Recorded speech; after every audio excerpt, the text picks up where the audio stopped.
Hey guys, and welcome back to the RussellRen Podcast. I'm Coach Russ, and welcome back to a new segment called Views from the Side. So, whether you're a fan, a parent, a coach, we're all basically on the sidelines watching.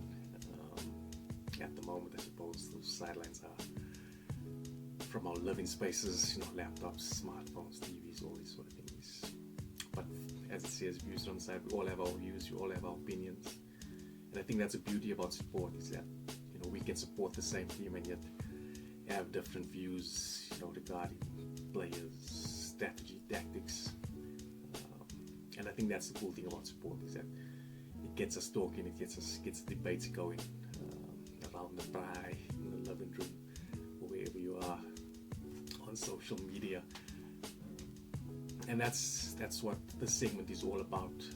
So pretty much I'll be giving my view on a particular subject, a particular topic regarding a particular sporting headline or just something in general that I've sort of pointed out. Giving my views, quick little 5-10 minute, what I think about the situation, about a player or whatever it is. I'll probably be right most of the time. No, but giving my views and yeah, getting you guys, do you agree with what I'm saying? Do you disagree? What would you do differently? What am I getting it totally wrong? But getting the debate going. And I think over the last sort of 10 years, obviously with the increase in social media, more often than not, I think the negative outweighs the positive. It's so easy to blast somebody on social media because you didn't like the way he kicked the ball, the way he bowled, or whatever it is. And I think it can be tough, but I always like to come with the approach of if you're gonna go at somebody or say something that you didn't like, you didn't see. What's the solution? What would you do differently? It's so easy to point out faults, to point out the mistakes, but what's the solution? What would you do differently, like I said, and how can that improve or make things go a bit better? So for example, straight into it, topic for today would be young players or new players making their way into the international arena, whatever sport it is. And my question I throw to you is, how much time do you give that player to cut it, to make it at that level? I think it's a difficult space to be in, and let's use Test cricket for example, and the recent Test series in the West Indies for South Africa. And what made me actually think about this question is a couple of new players in the team, Kyle Rayner, Keegan Peterson, and players who've been getting some runs domestically over the last season or two, scoring big. A lot of people calling for them to to give them the chance to make their debut, to see what they can do at that level. And first Test match, we only batted once, won the match. And after our first innings in the second Test match, you go to Facebook, Twitter, various publications, and you read the comments, and after 2 innings, so many other comments are like, oh no, drop him, put in another player, whatever it is. After 2 innings, and the comments are, oh no, if he can't make it against this Windies attack, there's no hope for him at the international level. And that's after 2 innings. Never mind both of them coming in. They're not coming in when there's 300-400 runs on the board. So they're coming into pressure situations, but after 2 innings, your first inclination is to type, oh no, this guy can't cut it, can't make it. Often people bring up Jacques Kallis's, first 20, didn't really score much, or took him 20 innings or matches. But no one could have predicted that after his first 5 Test matches, Kallis would be the player that he is. And now, when you see any former players, all-time 11, I think I can really say Kallis is always in this team. Him and Sachin and Lara, of course. But Kallis is always there. he's proven to be one of the greatest, never mind all-rounder, one of the greatest players of all time. But he was given that time to develop, to find his style of play and to become the player that he eventually became.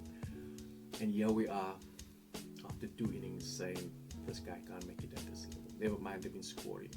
And yes, domestic cricket at all the different countries is not quite at an international standard. But the point being, 2 innings and we're already writing somebody off. So what would be your your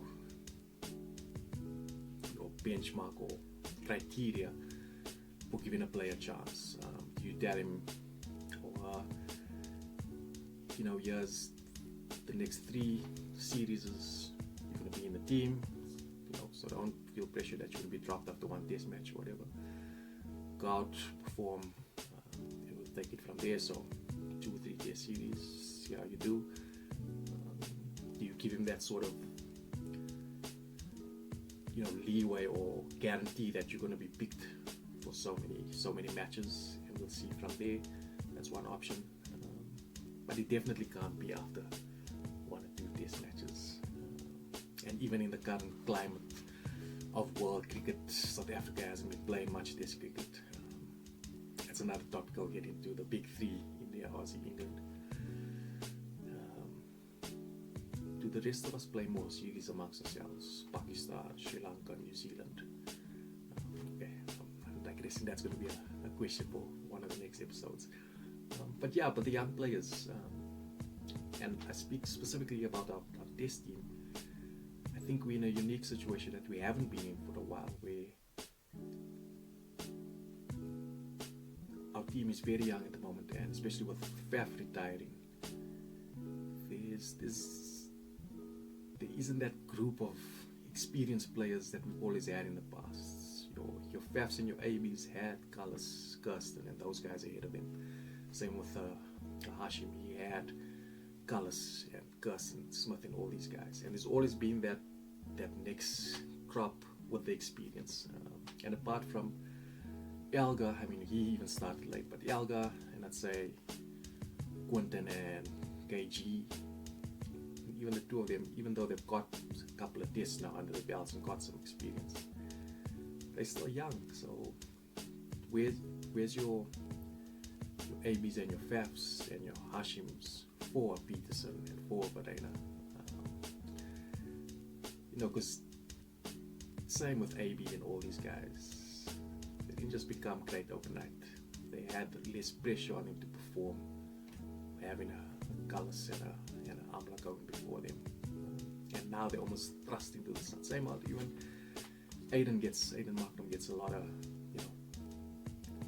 flack coming his way, but it's that pressure to perform thrown into it. They don't quite, and I'm not making excuses for the guys, but it's a young team. But again, it's so easy to say, drop him, put him in, and what would be a better solution as opposed to just saying drop someone, bring in the next player. How much time do you give young players, new players into the national arena in whatever sport it is? Time to develop, time to find their feet. And do some of my suggestions make sense? What do you think? Am I being too easy on the guys? But those are my thoughts, those are my views from the sidelines. But again, this wanted to be a whole interactive thing. Let me know what you think in the comments. I'm going to get somebody on here after you've watched this, and we're going to have a little debate. What did you agree with what I said? What would you do differently? What do you disagree with? And again, let's always keep it solution focused. That's views from the side, first of many, and I look forward to hearing what you guys have to think. And that's me, that's Coach Russ, and remember that catches win matches. I'll see you guys next time.